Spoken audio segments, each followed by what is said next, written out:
Greetings, everyone. I hope this video finds you well. It is another Monday in September, the month of September. I'm coming to you from the East Coast of the United States. It's in the evening time. For some of you, it's the next day. For some of you, it's a little bit earlier.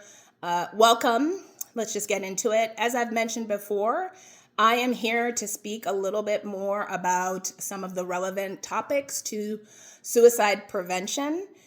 This is National Suicide Prevention Awareness Month in the United States. It's September. And last Wednesday, the 10th of September, was Worldwide Suicide Prevention Day. So I've been doing a few videos. It's a series of 5 videos. If you look down in the post, it will explain what my agenda is. I'm coming to you as an individual with lived experiences. To be clear, I am not a clinician, I'm not a professional, but I just thought this topic was something that I wanted to speak on because I think there's information available, there's resources available that we can all avail ourselves of to learn a little bit more. And if there's anybody who learns and they say, oh, what can I do towards suicide prevention awareness in my community, wherever I am, I'm also going to propose some things that maybe you can look into and consider. So the first week we introduced the topic. Last week was personal and professional. This week is traditionally or historically marginalized communities. So what I wanted to do first is set the stage. What is the definition of a historically or a traditionally marginalized community? I think we all need to be on the same page so you know what I'm talking about. So I went to AI, our newest friend in tech, and they spit back out this definition. A traditionally or a historically marginalized community is a group that has experienced systematic, societal, economic, and political exclusion and discrimination based on characteristics. Some of those characteristics might be race, ethnicity, gender, sexual orientation, disability, religion, and also socioeconomic status, whether you have certain resources or not. So I'm not going to go into detail on that. I think there are a lot of scholars and there's a lot of scholarship on that if you want to go further. But for the purposes of our conversation, I think we can stipulate, which is just a fancy word for saying we're going to accept that historically or traditionally marginalized communities exist domestically within the United States and then in the entire world. And there's some varying characteristics depending on the part of the world you're in that may, be the ones that would bring you under that definition. So in the context of suicide prevention, suicide awareness, we've already established it's a very taboo and difficult topic for us to talk about, but part of the issue is that we need to be able to start having some of these difficult conversations. I myself, as a member of probably more than one marginalized community, you're looking at me, I'm a woman, I'm a Black woman, I'm of Caribbean descent, first generation in the United States, maybe a few other things, So I share in many of those identities.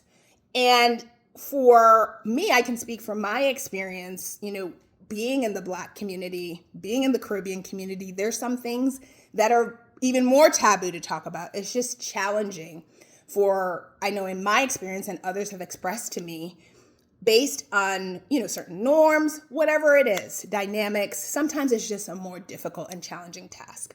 So I say that to say that there are a lot of the different identities.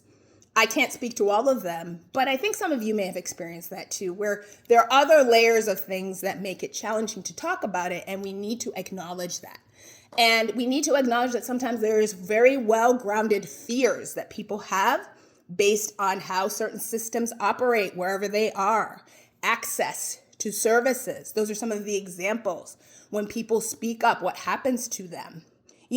Those are very real things that we have to consider as not necessarily always obstacles, but things that are the context within which people are going to start talking about these issues. And we cannot ignore them and pretend they don't exist for portions of the population that fall into these communities. So I just wanted to throw that out there. Again, I'm going to list some information around these topics if you'd like to read up, resources for people who are looking for the resources, whether you are a member of a historically marginalized community or you are not. This is relevant to you, and you can educate yourself on that. And then finally, I'll also have some points of like, well, what could I do next? What are some to-dos if I'm interested in kind of helping more, learning more about suicide prevention and how it relates and the interfacing with how traditionally or historically marginalized communities may experience some of these issues. So thanks for listening. Again, I don't know if I've said this before, but I am not a clinician. I'm not a professional. I come to you as an individual with lived experiences. The last two videos for Suicide Prevention Awareness Month that I'm going to go into next week are the first of a personal story. The first personal story will be about a dear friend, started out as a coworker. We became friends. She was a mentor, all of those different things. She died by suicide maybe about 9 years ago. And so I'm going to tell that personal story from the perspective of an individual who has survived someone who died by suicide. And then the following week, the last Monday, I will talk about my own personal experience, which is from the perspective of an individual who has experienced suicidal ideation and survived an attempt. So I want to be clear, these are very sensitive topics. My goal is not to trigger anyone. So you'll notice probably a little bit more prepared remarks in the next two videos, less extemporaneous speaking.